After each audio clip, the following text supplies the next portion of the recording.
Creekside Otters. I'm Miss Hop. And I'm Miss Motley. And today we're going to learn about the difference between small problems and big problems. We'll practice identifying small problems and big problems, and we'll learn how to solve our small problems and our big problems together.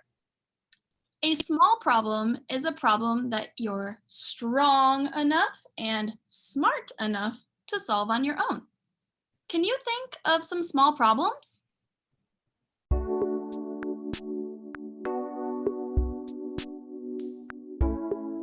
Some examples of small problems are when a student is making noise and you're trying to work. Or maybe another student just isn't following the Creekside way.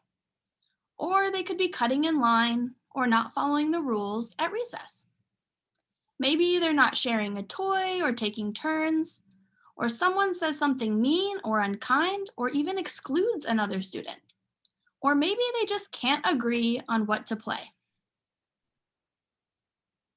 These are all great examples of small problems. Small problems often come with small feelings. You might feel annoyed when someone cuts in line. You might feel upset when someone's making a noise that distracts you. Or you might feel bored if someone else is playing with the toy that you want to play with. You might even feel hurt if someone says something unkind to you. What are some solutions that you could try to solve your small problems? If you need an idea, think about Kelso's Choices.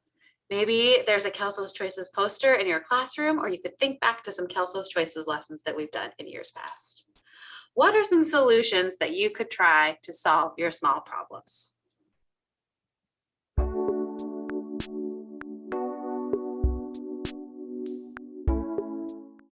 Here are some solutions that you can try. Go to another game. Or maybe just play with another friend. You can try walking away or taking a break. You can try ignoring it or telling them to stop. You can always try talking it out, making a compromise, and apologizing. But Miss Motley, what about telling an adult about my small problem? Isn't that a solution I could try? Well, remember, a small problem is a problem that you are strong enough and smart enough to solve on your own. If you tell an adult about a small problem, that is tattling. And tattling is when you're trying to get someone else in trouble. You need to try at least 3 different solutions to solve your small problem before talking to an adult. Okay, that makes sense.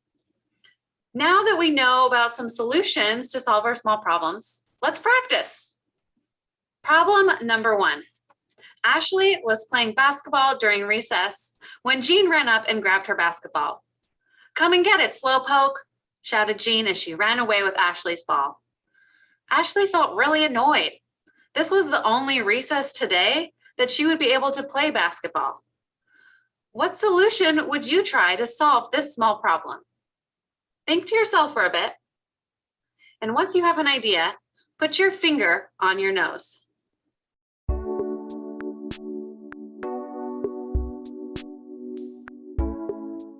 Miss Motley, what would you do to solve this problem? Well, I would probably go and look for another basketball. And then if I couldn't find one, I would maybe just go play another game. Or like you said, I might try to talk it out. That could work. Remember, there is no one right way to solve a problem. Just make sure you try at least 3 different solutions before you go and ask an adult. Let's do another practice scenario. Problem number 2. Jordan's friend Victor is angry with him because he thinks that Jordan told lies about him. Jordan says that he never told lies about Victor, but Victor doesn't believe him. They're both angry and upset with each other. What would you do to solve this problem? Once you have an idea, put your finger on your nose.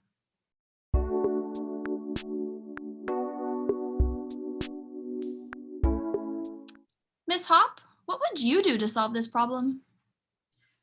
I'm thinking, if I'm feeling pretty angry, I'm definitely in the red zone, which means that I need to calm down first. So I'm going to take a break And then I think once I feel calm, once I know I'm back in the green zone, I think talking it out could really help. Miss Motley, will you help me practice how to talk it out? Yeah, definitely. Let's make sure that each person gets a chance to share and that we use our I statements. I'll be Jordan and you can be Victor. Remember, both Jordan and Victor are feeling upset with each other. Let's do it.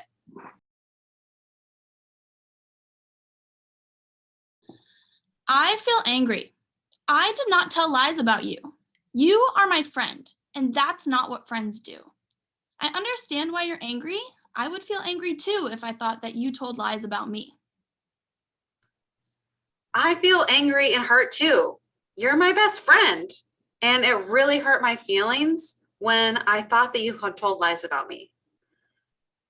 I understand now that you didn't tell lies about me, and I'm sorry I didn't believe you at first. Thank you. I appreciate that. Remember, talking it out only works if all people are willing to talk. Make sure each person gets a chance to share and make sure that you are listening while the other person is talking. Yes, listening is just as important as talking. All right, now that we know how to identify our small problems, let's learn about our big problems. Big problems are situations where you or somebody else could get hurt. Big problems are problems that adults need to solve. Can you think of some examples of big problems?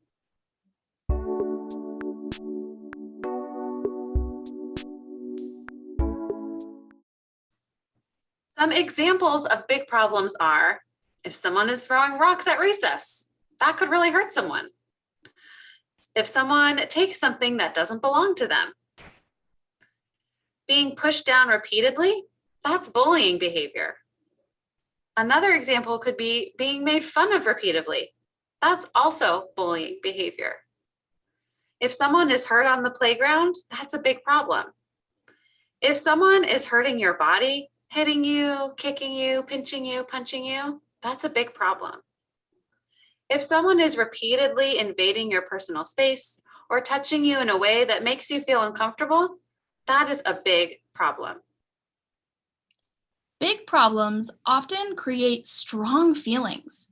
You might feel scared if someone is hurting you, or you might feel anxious or nervous if you're experiencing bullying behavior. If there's a big problem, you will need to report to an adult right away. Reporting gets others out of trouble and keeps everyone safe.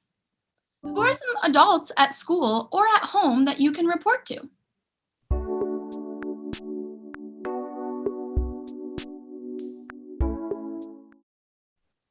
Some examples of who you might report to could be your classroom teacher, or your parents or an adult family member, any of our recess teachers, Miss Hop, or me, Miss Motley, or even your bus driver.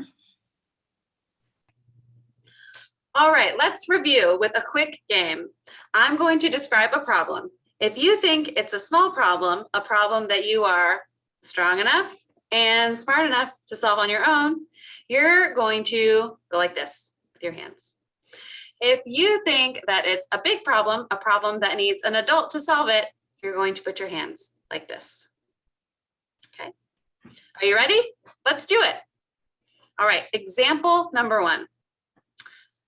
Another student isn't following the Creekside Way. Do you think that's a small problem or a big problem? You're right, that's a small problem. Example number 2.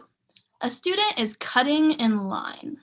Small problem or big problem? You got it. Small problem.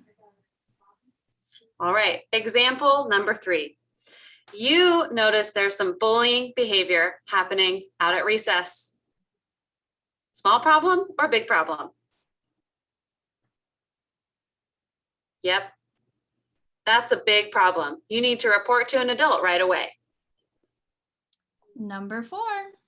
A student is not following the rules of a game out at recess. Is that a small problem or a big problem? Yep, You got it. Small problem. All right, next example. Someone is hurting your body. Is that a big problem or a small problem? What do you think?